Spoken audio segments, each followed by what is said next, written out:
नमस्कार दोस्तों, आप सभी का बहुत बहुत स्वागत है ऑनलाइन प्लेटफॉर्म सफलता एक्सप्रेस पर। तो चलिए देखते हैं क्या है सीईटी और एनआरए, किस तरह से बदलेगा आपका जो एग्ज़ाम पैटर्न है एसएससी, रेलवे और बैंक का। तो वो हम सभी इस वीडियो में कवर करेंगे और समझेंगे बहुत ही आसान भाषा में। तो चलिए स्टार्ट करता हूँ। दिस इज़ अनादि मिश्रा। जिन्होंने अभी तक चैनल सब्सक्राइब नहीं किया तो प्लीज़ चैनल सब्सक्राइब कर लें और बेल आइकन को प्रेस कर दें। तो देखिए दोस्तों, बहुत अच्छे से समझाएंगे और बहुत आराम से देखिए। राष्ट्रीय भर्ती संस्था यानी आपकी नेशनल रिक्रूटमेंट एजेंसी।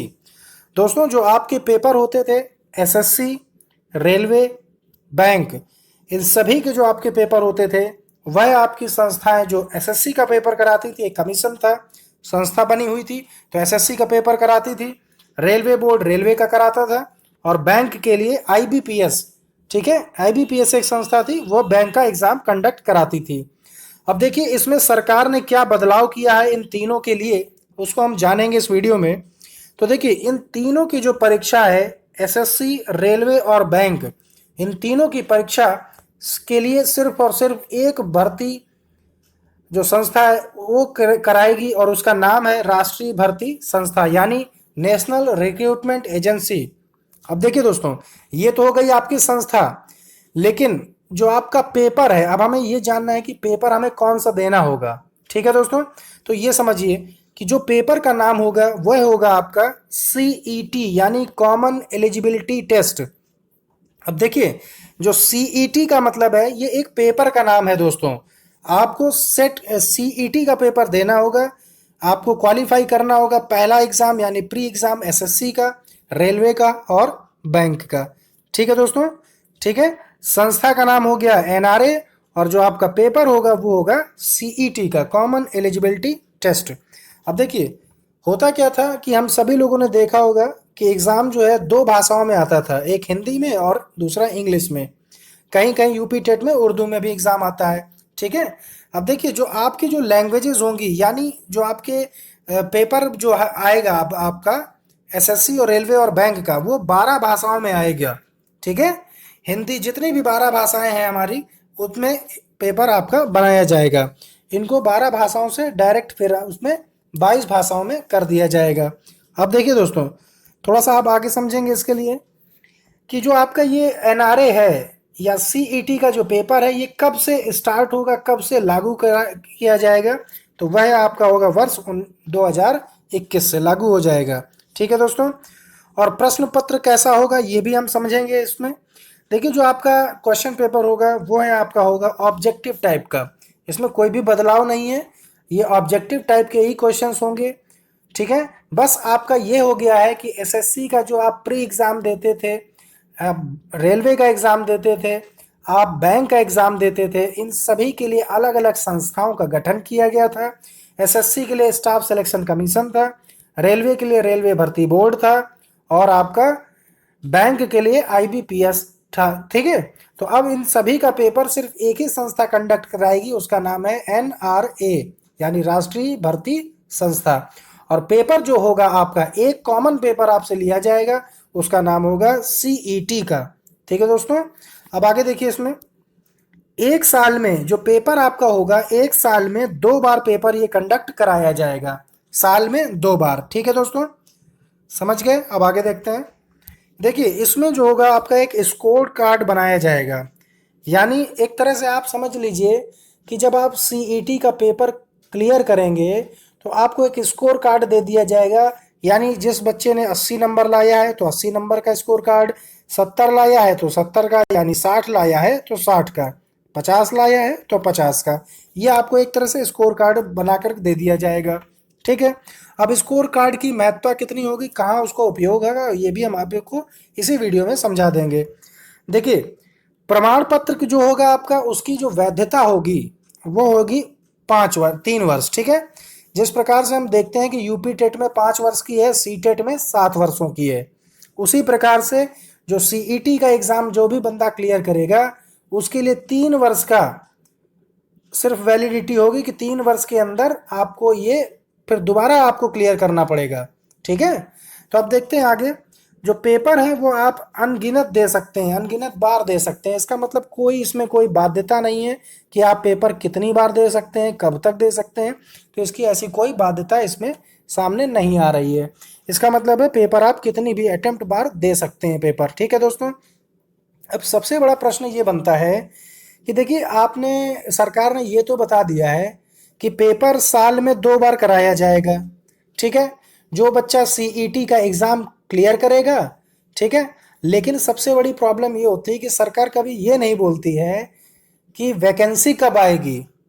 सबसे बड़ा प्रश्न दोस्तों यही होता है, एक विद्यार्थी के लिए यही प्रश्न बहुत बड़ा है कि आप एग्ज़ाम तो क्लियर कर लेंगे, मान लीजिए आपने 2021 में एग्ज़ाम क्लियर कर लिया, लेकिन उसकी वैधता तो 3 साल ही रहेगी। तो 3 साल के अंदर भर्ती कब आएगी, इसके बारे में सरकार का अभी कोई कोई आप मैप उन्होंने कोई क्लियर नहीं किया है। ठीक है, अब आगे देखते हैं दोस्तों।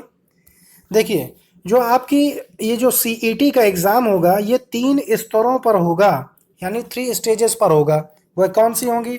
10th लेवल पर होगा, 12th लेवल पर होगा, फिर ग्रेजुएशन लेवल पर होगा।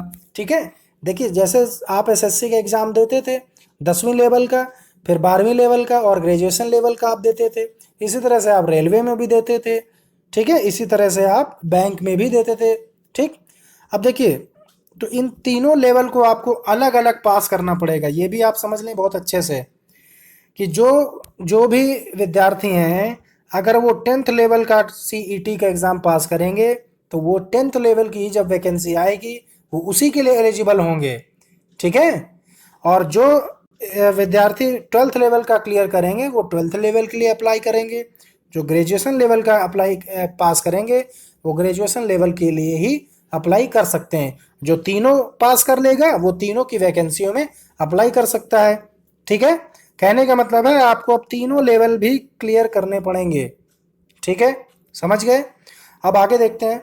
एक प्रश्न और बनता है कि मान लीजिए कि जो आपकी वैकेंसी है वो किस प्रकार से आएंगी।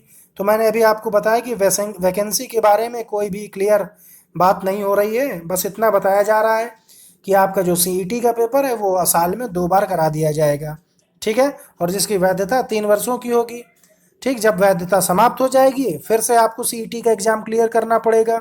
और एक चीज़ और जो अति महत्वपूर्ण है वो भी थोड़ा सा समझ लेंगे कि जैसे मान लीजिए आपने 10th लेवल का सीईटी का एग्ज़ाम क्लियर कर लिया, 12th का क्लियर कर लिया या ग्रेजुएशन लेवल का क्लियर कर लिया, लेकिन अब बात ये आती है कि अब आप ये कहेंगे कि हमने ये तीनों एग्ज़ाम क्लियर कर लिए हैं। ठीक है, अब क्या करना है, इसके आगे क्या करना है, अब आगे कैसे क्या होगा, पेपर होगा, क्या होगा, इंटरव्यू होगा, क्या होगा, कैसे क्या होगा।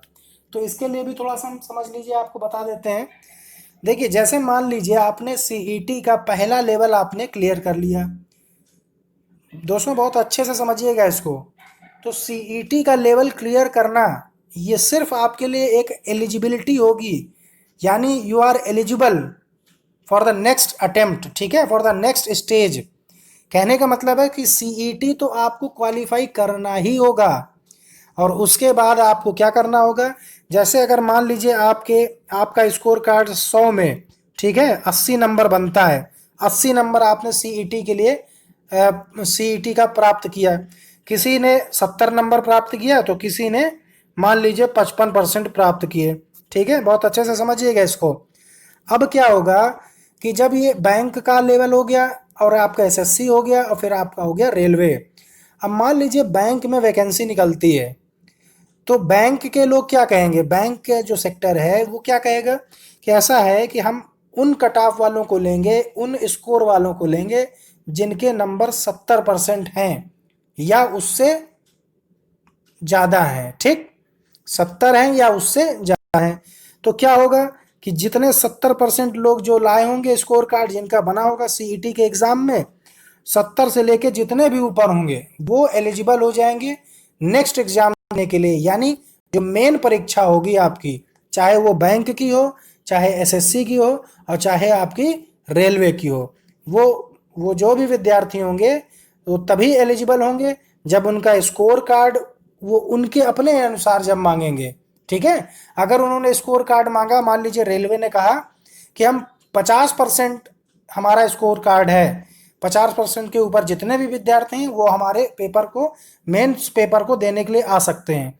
तो आप क्या करेंगे, 50 से लेके जितने लोग होंगे 100% तक वो सभी वहां पर जा सकते हैं। लेकिन 50 के नीचे जो होंगे, या मान लीजिए किसी के 45% स्कोर कार्ड बनता है सीईटी के एग्जाम में, तो वो एलिजिबल बिल्कुल भी नहीं होगा।